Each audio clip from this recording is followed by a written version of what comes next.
In today's episode, Jessica asks, when it comes to training data for models, do you think vendors will anonymize or share data sources in the future? Will it be required? It depends on the vendor and the models. So within the context of marketing AI, marketing artificial intelligence, vendors will be providing us access to various types of AI models, things like lead scoring models, propensity scoring models, deep neural networks, all sorts of stuff. And what makes up those models? Right now, the trend is very much for companies to say, like, this is our proprietary, special whatever. And certainly companies right now are not sharing any kind of information about their models. They are complete and total black boxes. As regulatory scrutiny continues to ramp up, appropriately, it should be ramping up on artificial intelligence, what goes into those models should be more transparent. So for public data sets, public models, I don't expect the raw data to be made available, even de-identified, because those companies probably don't have the ability to share that at such a large scale. We're talking massive, massive, massive data sets. And B, if it's publicly and freely available, you get what you get. Right? It is literally, you get what you pay for. For vendors where you are paying money to that vendor for use of their model, I think it's absolutely a reasonable request to either ask for de-identified data or to ask that the company go through an audit, just like we ask companies to go through audits for safety, for diversity, for all these different criteria inside of an RFP. There's absolutely no reason why adding an audit for the model of a data from a model, wouldn't be required.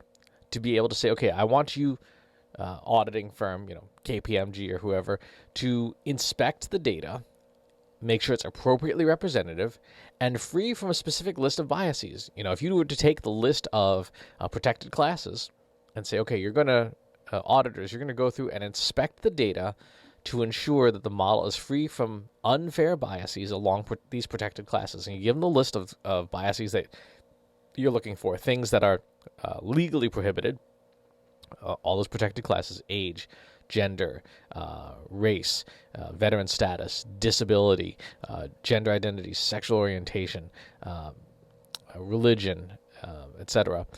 And those are the ones that lock, stock, and barrel every single auditor would be looking to reduce bias on. And then also any criteria that you would have for your company. If there are things that your company values that you would look for that are not technically illegal, but you feel are run contrary to your values, you would have the auditors inspect that as well. Now, is a company going to do that for a $2.99 a month SaaS model? Probably not. They're probably going to tell you, find another vendor. But for larger models, custom developed things, where you're going to pay a company $50,000, $60,000, $70,000 a month, absolutely. It's a reasonable request at that point to say, if we're going to bet our business on this, if we're going to bet a mission critical system on this company's model, this vendor's model, it had better be free of all of these things. It's no different than food, right? You don't really get a say into the ingredients in a prepackaged food. If you want to certify that a food is a certain way, you got to make it yourself, right? But vendors working with other vendors absolutely do have to require things like, if you specify that food is organic, it has to meet the legal definition of organic. And someone certifies that an organic food meets those criteria, and that is a legally binding requirement. So the same thing is true when it comes to these types of models. Now, are there auditors and vendors doing this today? I don't know that any of the big shops, EY, KPMG, etc., I don't know if they are offering this publicly as a service yet, but it will not be long. After the first few lawsuits where a company gets in a whole lot of hot water for a biased model, it will become part and parcel of the industry, the auditing industry, and it's appropriate. If you wanted to certify it yourself, you absolutely could, but again, it would have to be worth the while for a company to do so. If you're looking for a facial recognition algorithm and you're paying $5 a month for it, the company's not going to tell you whether the data set is biased against people with darker skin. But if you're building a mission critical app on it, you can absolutely say, hey, I need to ensure that this thing is not biased, and I'm going to stop paying you, 5 figures or 6 figures a month until you do that. It all comes down to economics.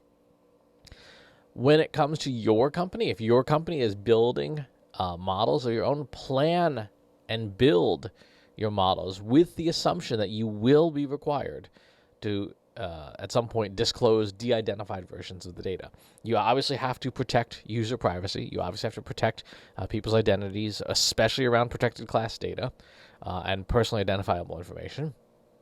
But beyond that, plan that somebody else will be inspecting your data at some point down the line. So make it in a format that is, easily machine readable. Make it in a format that it can be exported. Make it in a format that all your variables are clearly named and obviously named. Things like if you're going to have gender, like have be gender, not attribute 56, so that you can make the auditing process on your own data as easy as possible and as painless as possible. Build with the assumption that somebody else at some point will be taking a look, not necessarily the general public, but an auditor or somebody like that, and make your life easier. Future you will thank you. Future you will thank you for making the audit process less painful, and because it is coming for sure. So yeah, that's where we are with data sources and models. Expect auditing. Really good question. Important question for all of us who are working in the industry to keep in mind. And we have to build for it as the future comes around to getting to us. If you have follow-up questions, leave them in the comments box below. Subscribe to the YouTube channel and the newsletter. I'll talk to you soon. Take care. Want help solving your company's data, analytics, and digital marketing problems? Visit trustinsights.ai today and let us know how we can help you.